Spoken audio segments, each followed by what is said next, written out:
Hola gente, ¿cómo están? Espero que bien. Bienvenidos a un nuevo video en el que voy a tratar la pregunta, ¿por qué FNAF es tan querido? Bien, para comenzar vamos a hacer un viaje a ese lejano 2014, año en el que se estrenó el primer FNAF, y ahora dime qué te atrajo a FNAF. Puede ser desde que te lo haya recomendado un amigo, que lo hayas visto de internet, o incluso que tú mismo lo hayas jugado. Ahora la pregunta cambia. ¿Por qué sigues jugando FNAF? Creo que estamos todos de acuerdo en decir que FNAF es de las sagas indie más grandes de la historia, pero ¿qué es lo que lo hace tan espectacular? Eso es lo que vamos a responder en este video, el cómo FNAF se ha mantenido a lo largo del tiempo y cómo es que tantas personas lo siguen amando. Recordemos cómo empezó FNAF. FNAF empezó siendo una última oportunidad de Scott para poder salir adelante con su proyecto de crear videojuegos, ya que recordemos que antes de FNAF Scott era un simple desarrollador de juegos indie que dejaba mucho que desear. Empezó haciendo juegos cristianos, hasta terminar haciendo a robots aterradores, pero si Scott era un don nadie en su tiempo, ¿cómo FNAF se hizo tan popular en tan poco tiempo?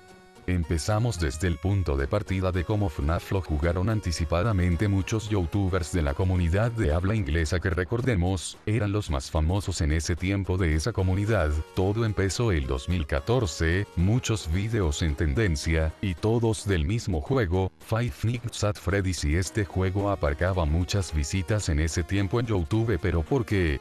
La respuesta es sencilla y al igual te repito la pregunta. ¿Por qué sigues jugando FNAF? Bueno, vamos a descubrirlo.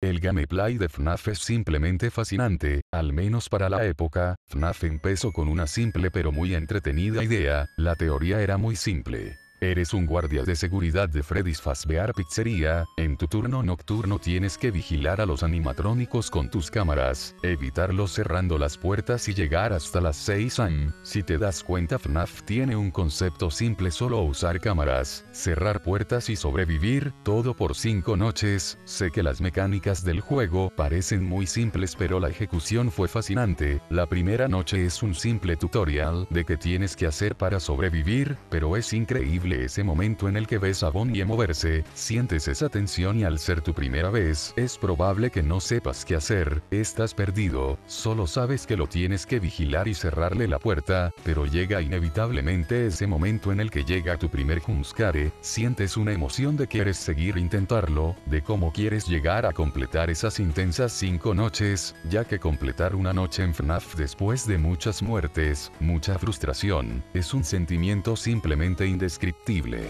Los personajes de FNAF son solo unos animatrónicos, inofensivos que se ven amigables para los niños, pero Scott en el primer FNAF demostró ser un genio de la ambientación, logrando que unos animatrónicos que parecen peluches se pudieran convertir en criaturas aterradoras que nunca quisieras ver en persona. Primero comenzamos con una vista de los 3 animatrónicos, Bonnie, Freddy y Chica. Se ven inocentes y te vas a preguntar dónde está lo aterrador en esto.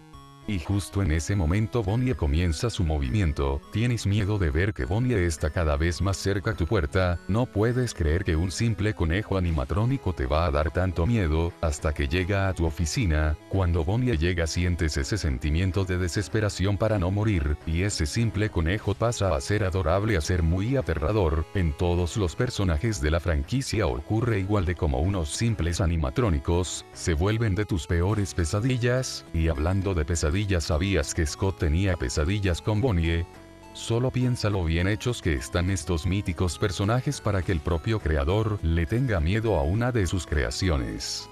La historia de FNAF es de los factores más importantes para demostrar por qué FNAF está en el puesto en el que está. Recordemos otra vez ese 2014 en donde la única historia que había de FNAF era que éramos un guardia de seguridad y que tenía que sobrevivir. Era solo eso, hasta que mucha gente se preguntó, ¿por qué el guardia estaba ahí? ¿Por qué tenemos que sobrevivir hasta las 6 am? ¿Por qué el guardia no renuncia? Dando inicio así a las teorías de FNAF es lo que destapa todo en el tema de la historia. Pero dime, ¿no has visto más de una vez una teoría de FNAF? Que aunque la mayoría sean descabelladas y otras sin sentido, son increíbles. ¿Sabes un pequeño dato? La historia de FNAF se creó a partir de easter eggs y demasiadas teorías. FNAF es intrigante tanto por su historia, como por su atrayente gameplay y mecánicas. Es maravilloso ver las variaciones de gameplay desde FNAF 1 hasta Security Breach, como por su gameplay, los giros en la trama de la historia, son simplemente increíbles.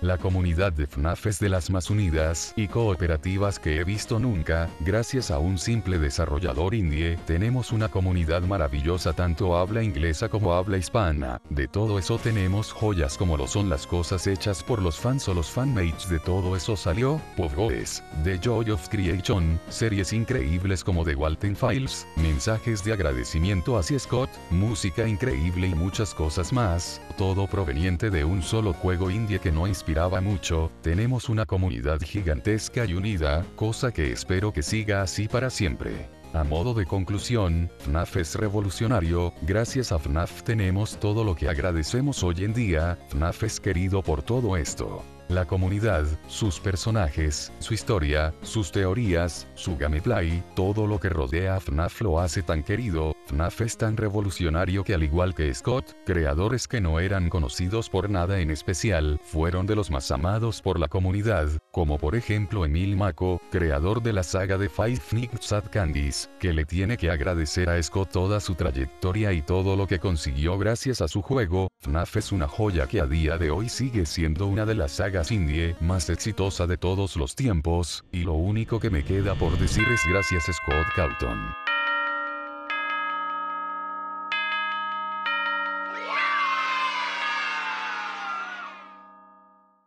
Si se dieron cuenta, quise mantener el video de una manera seria para que prestaran atención al video que me inspiró a pertenecer a esta gran comunidad. Por eso este video contiene cero de spam, y lo voy a mantener, así que espero que les haya gustado el video y que sobre todo espero que hayan recordado porque ustedes al igual les gusta FNAF, y sin nada más que decir, nos vemos en una próxima ocasión, adiós.